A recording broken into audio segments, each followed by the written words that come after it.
گلے ملتے ہوئے اور کھانسی نزلے زکام والے کو نماز میں کھڑا ہوا دیکھا، نماز یہاں سے چھوڑ کر مسجد سے اس کو میں باہر نکال کر پھر نماز پڑھاؤں گا، ورنہ نماز نہیں پڑھاؤں گا۔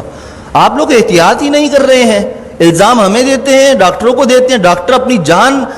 جو ہے نا ان کی عذاب میں آئی ہوئی ہے، مر رہے ہیں ڈاکٹر، ان کو وینٹیلیٹر نہیں مل رہے ہیں۔ آپ لوگوں نے کھیل بنایا ہوا ہے کرونا کو۔ بھائی یہ کرونا ختم ہونے والی چیز نہیں ہے، 5 سال تک ختم نہیں ہوگا، یہ آپ کو میں بتا دوں، لکھ کر دے رہا ہوں میں آپ کو، یہ چلے گا ایسے ہی۔ جب آپ سبزی کی دکان پر جا سکتے ہیں، آپ سپر مارکیٹ جا سکتے ہیں، مسجد بھی آئیں، جمعہ پڑھیں، نماز پڑھیں، ڈسٹینس ختم کریں، نماز کے فوراً بعد ڈسٹینس پیدا کر لیں۔ سنت نفل پڑھنی ہے، پیچھے چلے جائیں، جگہ بدل لیں، اسی جگہ پر نماز نہ پڑھیں دوبارہ۔ یہ ایک کام تو یہ کریں، ہاتھ نہ ملائیں، ماسک کا استعمال لازمی کریں، ہر کوئی اپنے پاس رکھے، باہر سے لگا کر آئے، نماز پڑھتے ہوئے اگر کسی کو اتارنا ہے تو اتار لے، لیکن نماز سے پہلے یا نماز کے بعد اگر آپس میں سامنے کھڑے ہوئے بات کرنے ہیں، بغیر ماسک کے کوئی بات نہیں کرے گا۔ اگر کرے گا تو انشاءاللہ تعالیٰ اس کے خلاف بیان بھی ہوگا، اس کے نام لے کر پھر سب طریق کیا جائے گا۔ عزت بہت ہو گئی ہے، آپ لوگوں نے مجھے بے عزت کر کر کے تنگ کر کے رکھ دیا ہے، اب نہیں، اب میں آپ کو بے عزت نہیں کروں گا، اب میں آپ کو سکھاؤں گا دین پر عمل کیسے ہوتا ہے، اور یہ حکومتی احکامات پر عمل کیسے ہوتا ہے، یہ ہمیں بھی آتا ہے کرانا۔ اور اگر اب میرے خلاف کسی نمازی یا کسی نے بھی کوئی درخواست یا کوئی ایسی حرکت کرنے کی کوشش کی تو میں نے وکیل سے بات کر لی ہے، پورے خاندان کو انشاءاللہ تعالیٰ اور کی نسلوں کو تڑپاؤں گا، قانون بھی استعمال کروں گا اور وظیفے پڑھ کر اس کی نسل کے لیے بددعائیں بھی کروں گا،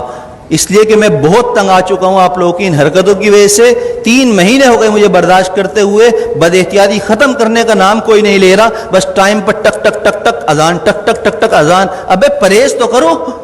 جو ڈاکٹر کہہ رہے ہیں وہ تو کرو، جو علماء کہہ رہے ہیں وہ تو کرو۔ اپنے باپ کی بات مانتے نہیں ہو، مولویوں پر انگلی اٹھاتے ہو، شرم نہیں ہے تم لوگوں کے اندر۔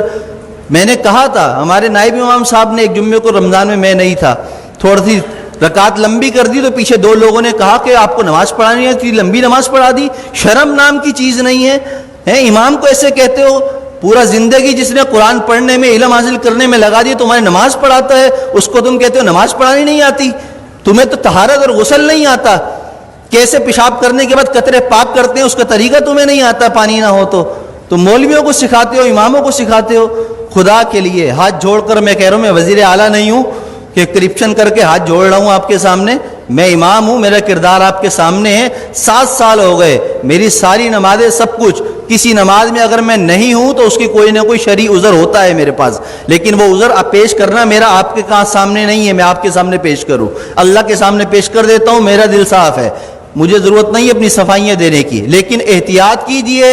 عمل کیجئے، جمعے کی نماز بھی مل کر کھڑے ہو کر پڑھیے اور فوراً جدا ہو جائیے، دور کھڑے ہو کر سنتیں پڑھیے، اور عصر کی نماز سے ماسک کا اہتمام کیجئے،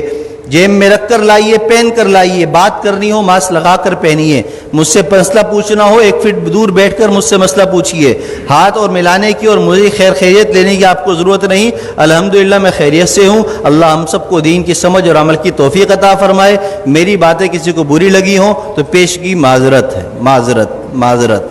جزاک اللہ خیر۔